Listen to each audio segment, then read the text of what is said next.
আসসালামু আলাইকুম রহমতুল্লাহি ওবরাকাতুহ। আলহামদুলিল্লাহি ওয়াহদা ওয়াসসালাতু ওয়াসসালামু আলা মান লা নাবিয়্যা বা'দা ওয়া আলা আলিহি ওয়া সাহবিহি ওয়া মাওয়ালা। আদবটা খুবই গুরুত্বপূর্ণ একটা জিনিস। একজন মুসলিম তিনি হবেন একজন আদবওয়ালা মুসলিম, এবং তিনি যে শ্রেণী যে পেশার যেখানেই হন তার অন্যতম একটি সৌন্দর্য থাকবে তার ভিতরে আদাব। কিন্তু বর্তমানে আদাবটা মুসলিমদের থেকে হারিয়ে গেছে। এই জন্য আদব যদি থাকে তাহলে বলা হয় বা আদব, আদব যদি না থাকে তাহলে বলা হয় বে আদব। বা আর বে, বা মানে আদবওয়ালা, বা আদব মানে আদব, আর বে আদব মানে আদব নাই, যার কাছে আদব নাই তাকে বলা হয় বে আদব। তো দেখা যায় একজন আলেম একটু জানাশোনা হইলে, আলেম হইলে তার মধ্যে অহংকার এত বেড়ে যায়, তিনি হুঙ্কার দিয়ে বলে এমন কোন মায়ের বেটা নাই যে আমার সামনে দাঁড়াবে। কি অহংকার! এটা হলো বে আদব আলেম। এই আলেম হলো বে আদব আলেম, তার কাছে আদব নেই। তার থেকে কত বড় আলেম সে এখনো জগতে দেখে নেই।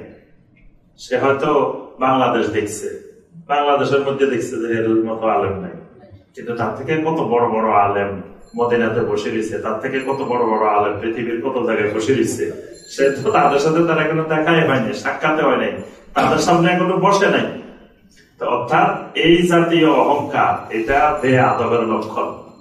যিনি যত বড় আলেম হবেন তিনি তত বড় মোতাওয়াদে হবেন, বিনয়ী হবেন। যত বড় আলেম তত বড় বিনয়ী। যুগে যুগে আমাদের সালাফেরা যত বড় বড় আলেম ছিলেন সবাই ছিলেন মোতাওয়াদে, অত্যন্ত বিনয়ী। এবং এলেম কখনো অহংকারের বিষয় না। এলেমটা আল্লাহ প্রদত্ত দান। এটা রব্বুল আলামিন যাকে চান বেশি দেন, যাকে চান কম দেন। আপনি আমি চাইলেও অনেক সময় হবে না, চেষ্টা করতেছে তাও আল্লাহ ওই পরিমাণ এলেম দিচ্ছে না, আরেকজন কম চেষ্টা করেও আল্লাহ দিয়ে দিচ্ছেন। এটা রব্বুল আলামিন কাকে দিয়ে কিভাবে দ্বীনের খেদমত করাবেন, কাজ করাবেন, কার এলেম দিয়ে কাকে উপকৃত করাবেন, এটা সম্পূর্ণরূপে আল্লাহ রব্বুল আলামিন দ্বারা নিয়ন্ত্রিত। দেখবেন অনেক লোক চেষ্টা করে যাচ্ছে তার ছেলেটাকে আলেম বানাবে, আলেম বানাবে, কিন্তু হইতেছে না। আর একজন কোন চেষ্টাই নাই, কিন্তু আলহামদুলিল্লাহ তার ছেলেটা ভালো মেধাবী হয়ে ভালো আলেম হয়ে যাচ্ছে। তাহলে এগুলো সম্পূর্ণরূপে আল্লাহ রাব্বুল আলামিন প্রদত্ত দান। এই কারণে একজন মুসলিমের সবচেয়ে বড় বৈশিষ্ট্য হলো তিনি যেই শ্রেণী পেশার যেটাই হন তার মধ্যে আদাব থাকতে হবে। এই আদাবটা গুরুত্বপূর্ণ জিনিস, এবং এলমের ক্ষেত্রে এটা আরো গুরুত্বপূর্ণ। একজন তালেবুল ইলম তার আদাব রক্ষা করতে হবে, একজন আলেম তার আদাব রক্ষা করতে হবে। যিনি দার্স দিবেন তারও কিছু আদাব থাকবে, যারা দার্সে বসবেন তাদেরও কিছু আদাব থাকতে হবে। এই আদাব গুলো যখন পরিপূর্ণ হয় তখনই আল্লাহ রাব্বুল আলামিন সেখানে বারাকা দান করেন। তো এখানে শায়েখ রাহিমাহুল্লাহ কিছু গুরুত্বপূর্ণ ইসলামী আদবের আলোচনা করেছেন।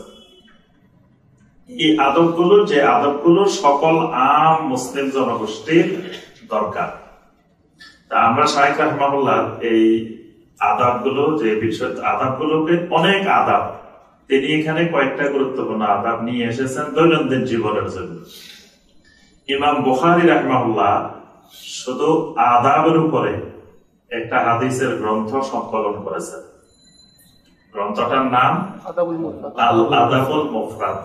আল আদাবুল মুফরাদ ইমাম বুখারী রাহিমাহুল্লাহ সংকলিত হাদিসের কিতাব। এই কিতাবটা পুরাটাই আদবের উপরে। এজন্য কেউ যদি আদবওয়ালা হতে চায় তাকে এই হাদিসের গ্রন্থটা ভালো করে পড়া দরকার, আল আদাবুল মুফরাদ।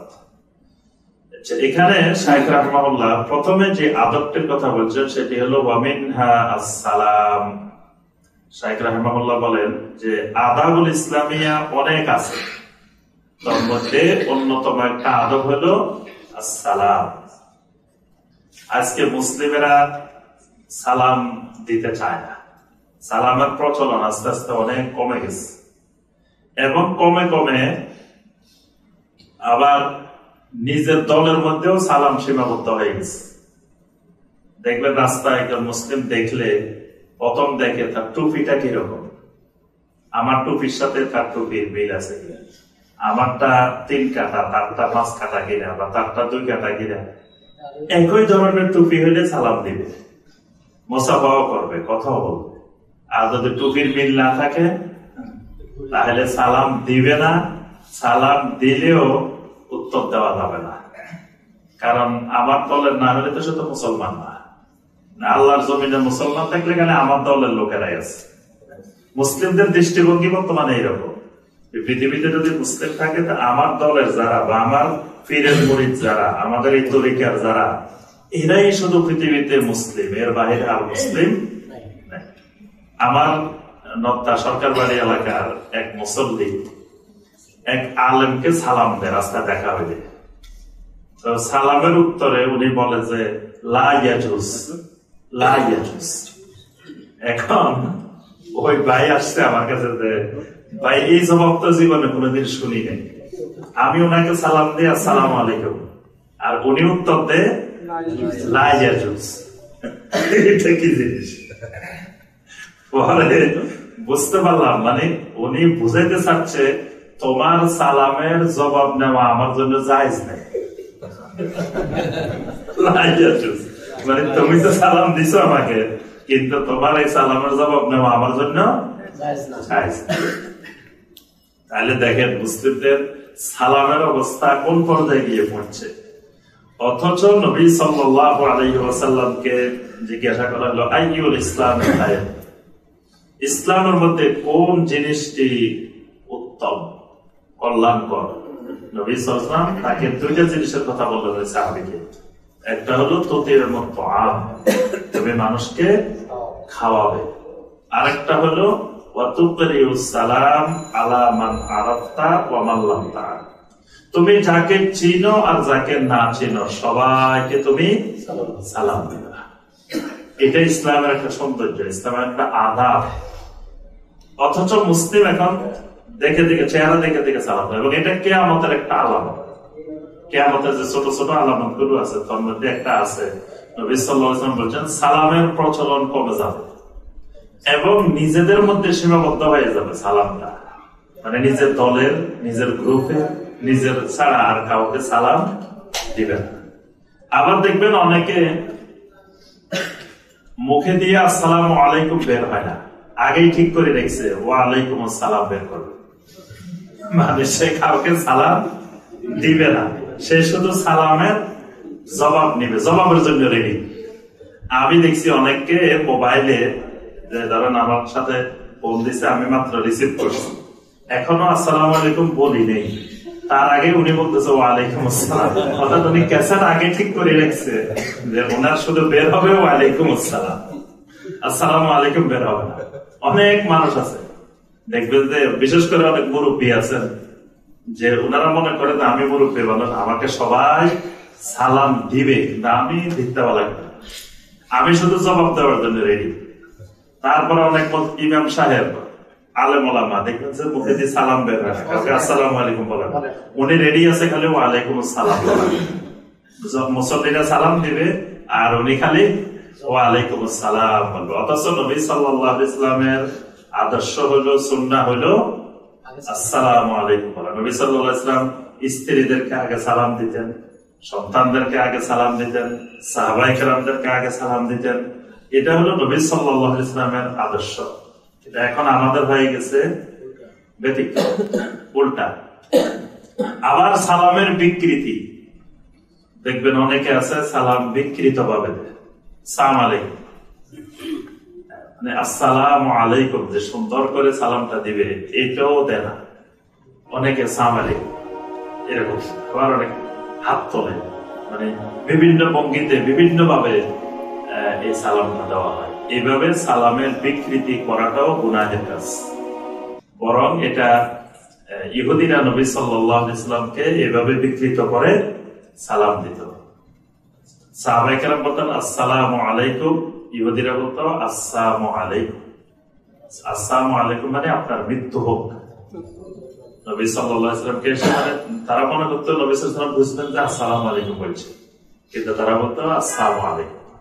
আমাদের দেশে এখন অনেকে সালাম আলাইকুম বলে, ওই ইহুদিদের ওই সালামটা মুসলিমদের মধ্যে চলে আসছে। নবী সাল্লাল্লাহু আলাইহি ওয়াসাল্লাম সালামের ব্যাপারে বলেন, লা তাদখুলুনাল জান্নাতা হাত্তা তুমিনু, তোমাদের কেউ ততক্ষণ পর্যন্ত জান্নাতে প্রবেশ করতে পারবে না, হাত্তা তুমিনু, যতক্ষণ পর্যন্ত না ঈমান আনবে। ঈমান ছাড়া কেউ জান্নাতে যাবে না। ওয়ালা তুমিনু হাত্তা তাহাব্বু, ততক্ষণ পর্যন্ত তোমাদের কেউ ঈমানদার হবে না যতক্ষণ পর্যন্ত না একজন আরেকজনকে মহব্বত না করবে, ভালো না বাসবে। মহব্বতটা ইবাদত, মাহাব্বা ইবাদত। আল্লাহ রাব্বুল আলামিনকে মাহাব্বা করা, ভালোবাসা, এটা ঈমানের শর্ত। নবী সাল্লাল্লাহু আলাইহি ওয়াসাল্লামকে ভালোবাসা, মহব্বত করা, এটা ঈমানের শর্ত। এক মুমিন আরেক মুমিনকে মহব্বত করা, ভালোবাসা, এটাও ঈমানের শর্ত। যদি আমার থেকে কোন মুমিনের প্রতি ভালোবাসা আসে না, তো বুঝতে হবে আমার ঈমানের সমস্যা আছে, আমার ঈমানে ঠিক নেই। কারণ আমার ভিতরে ঈমান থাকলে আরেক ঈমানদারকে আমি মহব্বত করব, এটাই ঈমানের দাবি। এই জন্য এক ঈমানদার আরেক ঈমানদারকে মহব্বত করা এটাও ফরজ। এই জন্য নবী সাল্লাল্লাহু আলাইহি ওয়াসাল্লাম বলেছেন, ওয়ালা তুমিনু হাত্তা তাহাব্বু। আচ্ছা, আমরা ওদিন বলছিলাম যে এর আগে আরেক দার্সে বলছি যে ইবাদত কয় পদ্ধতিতে হয়, কয় পদ্ধতির ইবাদত আছে, মনে আছে? জি, 3 পদ্ধতির ইবাদত আলোচনা করছিলাম এর আগে। 3 পদ্ধতির ইবাদত। একটা বলছি যে মহাব্বতের মাধ্যমে ইবাদত, ইবাদতুল মাহাব্বা, মহব্বতের মাধ্যমে ইবাদত। আর একটা হলো ইবাদাতুত তাআ, আনুগত্যের মাধ্যমে ইবাদত। আর একটা বলছিলাম ইবাদাতুন নুসুক ওয়া শাআইর, নুসুকের মাধ্যমে ইবাদত। আচ্ছা, আপনারা যে এখন এখানে বসে আছেন, এটা কি ইবাদতের মধ্যে? এখন তো বসে আছেন, এটা ইবাদতের মধ্যে। তো এটা কোন ইবাদত?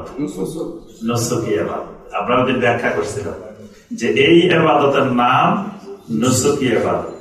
ইন্না সলাতি ওয়া নুসুকি ওয়া মাহইয়ায়া ওয়া মামাতি লিল্লাহি রাব্বিল আলামিন। তাহলে ইবাদতের একটা ধরন হলো নুসুক, ইবাদতের একটা ধরন হলো মাহাব্বা, মহব্বত ইবাদত।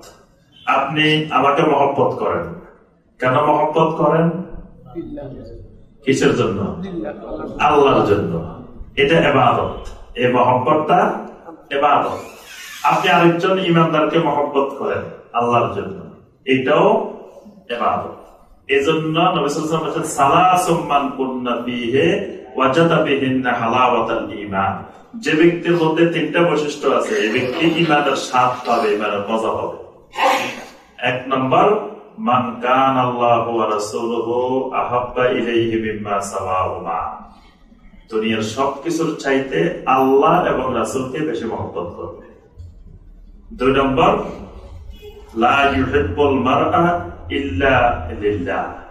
যত মানুষকে ভালোবাসবে, মহব্বত করবে আল্লাহর জন্য, আল্লাহর কারণে মহব্বত করবে। আর একটা হলো ঈমান আনার পরে কুফরি করাকে এমন ভাবে অপছন্দ করে যেমনি ভাবে জাহান্নামে যাওয়াকে অপছন্দ করে। এই 3টা বৈশিষ্ট্য থাকলে নবী সাল্লাল্লাহু আলাইহি ওয়াসাল্লাম বলেছেন এই লোকটা ঈমানের স্বাদ পাবে, মজা পাবে। তাহলে মাহাব্বা, এটা ঈমানের জন্য একটি গুরুত্বপূর্ণ বিষয়। এমনকি দেখেন, আপনি একজন মুমিনকে দেখে খালি একটা হাসি দিবেন, এটাও ইবাদত। তো যদি কাউকে ভালো না বাসেন, আপনি জোর করে হাসতে পারবেন না। মানে আপনি একটা লোকের পছন্দ করেন না, এর দেখলে হাসি আসবে। দেখেন নবী সাল্লাল্লাহু আলাইহি ওয়াসাল্লাম বলছেন যে ওয়ালাউ আন তালকা আখাকা বিওয়াজহিন ফালাতিন, যে তুমি তোমার ভাইকে একটু আনন্দিত চেহারায়, খুশির চেহারায়, একটু হাসি খুশির চেহারায় তার সাথে তুমি মিলিত হবে, এটাও তোমার জন্য সাদাকা, এটাও একটা ফজিলতের কাজ। আচ্ছা, এরপরে নবী সাল্লাল্লাহু আলাইহি ওয়াসাল্লাম বলতেছেন, আওয়ালা আদুল্লুকুম আলা শাইইন ইযা ফাআলতুমুহু তাহাবাবতুম, আমি কি তোমাদেরকে এমন কোন জিনিস, এমন কিছু জিনিস দেখাই দেব না যে কাজগুলো করলে তোমাদের মধ্যে মহব্বত বেড়ে যাবে?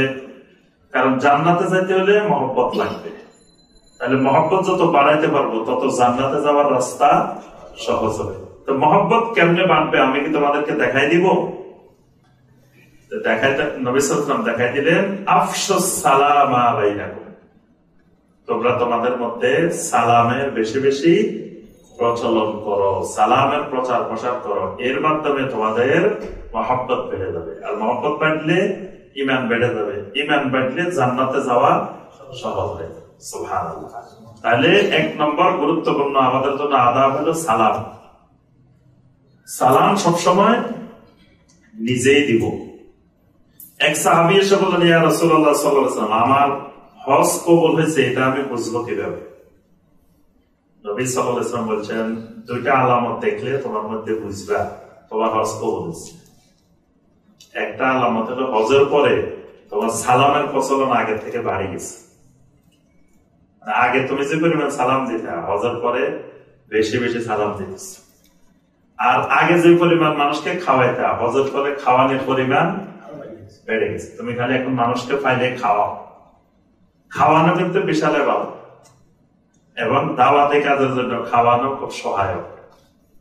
এজন্য আগেরকার সুফিরা দেখেন যে এই উপমহাদেশে যে সুফিবাদের প্রচার প্রসার ঘটাইছেন, তাদের বড় একটা মাধ্যম ছিল খাওয়ার মাধ্যমে। দেখবেন সুফিদের দরবারে বড় বড় হাজার হাজার ইয়া থাকতো, আপনার বাসন ছিলেন, মাটির বাসন, সেখানে খাওয়ানোর জন্য সবসময় খানা বানাইতে থাকতো আর মানুষকে খাওয়াইতে থাকতো। তারপরে আপনার এই যে খানকা বলি না আমরা, খানকা, এখন তো হয়েছে খানকা একটা ব্যবসার কেন্দ্র, খানকা। কিন্তু এটা খানকা শব্দটা আরবিতে হলো খানে কাহ, খানে কাহ। এটা মিশরে এই খানকার উৎপত্তি হয়েছে। খানে কাহ মানে কফি হাউস, খানে কাহ মানে কাহওয়া, কাহওয়া মানে কি কফি। আরবেরা গাওয়া বানায় না, গাওয়া, এটার আরবি হলো কাহওয়া। তো খানে কাহওয়া এটা সংক্ষিপ্ত হলো খানে কাহ, মানে এটা কফি হাউস। এখানে আসলে সারাদিন ফ্রি কফি খাওয়াবে, চা খাওয়াবে সারাদিন। তো ওই সময় সুফিরা মিশরে এই সুফিবাদের প্রচার প্রসারের জন্য প্রত্যেকের দরবারের সামনে সামনে এরকম খানে কাহ করছে, ফ্রি খাওয়া। তো মানুষ এখানে খাইতে খেতে আস্তে আস্তে মহব্বত জমে যায়। দেখবেন আপনি একজনের 10 দিন খাওয়াইবেন, খাইতে খেতে আপনার প্রতি মহব্বত জমে যাবে। তারপরে দাওয়াত দিবেন, এক বেনামাজিরে নামাজি বানাইবেন। প্রথমে যাইয়ে নামাজের দাওয়াত দিবেন না, প্রথম খালি খাওয়াইবেন। তারা ধরে ধরে কি করবেন, খাওয়াবেন। খাওয়াইতে খাওয়াইতে ধরেন একদিন 1 মাস খাওয়াইছেন, তো একদিন খাইতেছেন, এমন সময় আজান দিছে, বলবেন ভাই চলো সালাতটা আদায় করি। এই লোক কিন্তু না করতে পারবে না। খাওয়াইছেন যে 1 মাস, খাওয়াইলে মানুষ সহজে না করতে পারবে, তখন দেখবে যে আপনার কথা শুনবে, আপনার দাওয়াতটা ফলপ্রসূ হবে। অনেক মসজিদের ইমাম সাহেব সহিহ আকীদার আমল দেখলে গা জ্বলে উঠে, তারপরে এদান করলে জ্বলে উঠে, তারপরে আপনার আমিন শব্দ করলে খেপে যায়। এটারও চিকিৎসা হলো খাওয়ানো। অনেক জায়গা থেকে ভাইয়েরা আমাকে বলছে যে সাহেব এই অবস্থা, আমাদের ইমাম সাহেব তো এটা করে না। আমি তো ইমাম সাহেবের কয়দিন দাওয়াত দিচ্ছি, যারা বেনামাজি এলাকার এরা তো ইমাম সাহেবের সবসময় দাওয়াত দেয়, খাওয়ায়, হাদিয়া দেয়। আপনি কয়দিন দাওয়াত দিচ্ছেন, কয়দিন হাদিয়া দিচ্ছেন, আপনার উপরে খাটবে না। আপনি এখন থেকে শুরু করেন, খালি দাওয়াত দেন, খাওয়ান বাসা, দেখবেন কয়দিন খাওয়াইছে আর বিরোধিতা করে না। খাওয়াইতে খাওয়াইতে কি হয়েছে, মহব্বত জন্মে গেছে। খাওয়াইলে হাদিয়া দিলে আস্তে আস্তে এটার তাসির আছে, দেখবেন যে এটা ওই বিরোধিতাটা কমে যাবে। এই কারণে নবী সাল্লাল্লাহু আলাইহি ওয়াসাল্লাম এটাকে ইসলামের মধ্যে কল্যাণকর বিষয় বলছেন। তো যে বিষয়টা আমরা বললাম যে আপনার ইবাদত কবুল হয়েছে, এটার লক্ষণ হলো বেশি বেশি সালাম দেওয়া।